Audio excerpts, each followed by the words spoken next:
बेटा ध्यान दो यहाँ पे, कूद कूद के तो तुम गिर जाते हो है? अभी पढ़ाई पे ध्यान दे लो। देखो आपको क्वेश्चन में कहता है अनुराग ने ना एक फार्म हाउस खरीदा है और वो जो फार्म हाउस है वो एक सेमी सर्कुलर शेप का है और उस फार्म हाउस को वो 3 पार्ट्स के अंदर डिवाइड कर रहा है और इस फार्म हाउस का डायामीटर 70 मीटर है, मतलब रेडियस 35 मीटर है। अगर ये 35 मीटर है तो ये वाला अभी क्या होगा मेरा 35 मीटर। बट ये मैंने क्यों लिया है, क्योंकि क्वेश्चन में मुझे पीओए एंगल निकालने के लिए कह रहा है, साथ में मुझे पीए भी 30 डिग्री दिया हुआ है, फार्म हाउस को 3 पार्ट्स में भी डिवाइड किया है। ठीक है, अब ये 30 डिग्री है, ये साइड और ये साइड इक्वल है तो इनके ऑपोजिट एंगल्स भी क्या होंगे, इक्वल, तो ये भी 30 डिग्री हो जाएगा। तो ये 30 30 60 एंगल्स हम प्रॉपर्टी लगाओगे तो ये कितना एंगल निकल जाएगा आपका 120 डिग्री। ठीक है, तो मतलब जो पहला पार्ट है एंगल पीओए निकालने का वो आपका 120 डिग्री निकल जाएगा। मैं बस यहाँ पर ये नहीं बता रहा कि कैसे निकल रहा है, सीधा सीधे चीज है कि अगर साइड्स इक्वल है तो उनके ऑपोजिट एंगल्स इक्वल होंगे, ये 30 डिग्री है तो ये भी 30 डिग्री होगा, एंगल्स हम प्रॉपर्टी से आपका आंसर आ जाएगा। उसके बाद पूरी लैंड पे मुझे क्या लगानी है, फेंसिंग करनी है। देखो जब मुझे पूरी लैंड पर फेंसिंग करनी है तो मैं एक तो फेंस करूंगा इस वाली जगह पर,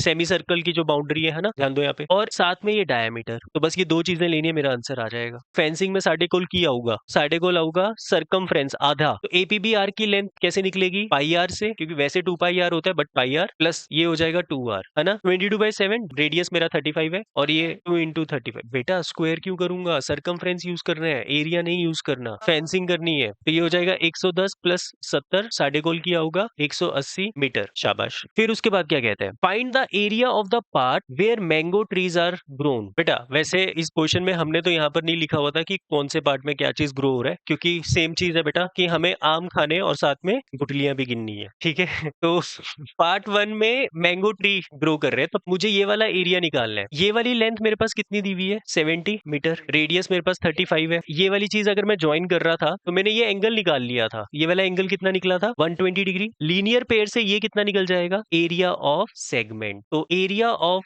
मैंगो बोल सकते हो, तो एरिया ऑफ जो मैंगो है वो किसके इक्वल है, एरिया ऑफ सेगमेंट के इक्वल। सेगमेंट कौन सी वाली, माइनर वाली। ठीक है, तो माइनर सेगमेंट का एरिया क्या होता है, एरिया ऑफ सेक्टर पूरा, ये सेक्टर पूरा। इस सेक्टर में से क्या माइनस कर देंगे, एरिया ऑफ ट्राइंगल पीओपी। तो उसके लिए मुझे थीटा चाहिए होता था और थीटा हमने कैसे निकाला, क्योंकि ये 120 डिग्री है तो लीनियर पेयर से ये कितना आ जाएगा 60 डिग्री। जब भी साढ़े कोल एंगल 60 डिग्री होता है उस ट्राइंगल ਨੂੰ ਅਸੀਂ ਕਿਹੜਾ ट्राइंगल अख देने, इक्विलेटरल ट्राइंगल। ਤੇ ਸਾਡੇ ਕੋਲ ਇਹ ਕਿਹੜਾ ट्राइंगल ਹੈਗਾ, इक्विलेटरल ट्राइंगल है, तो एरिया ऑफ ट्राइंगल च ਅਸੀਂ इक्विलेटरल ट्राइंगल ਦਾ ਫਾਰਮੂਲਾ ਲਾ दूंगे। Area of theta by 360 pi R square minus √3/4 R square. Theta की वैल्यू 60 है, 60 by 360 22/7 into 35 into 35 minus √3/4 35 into 35, ये हमारा आंसर आ जाएगा।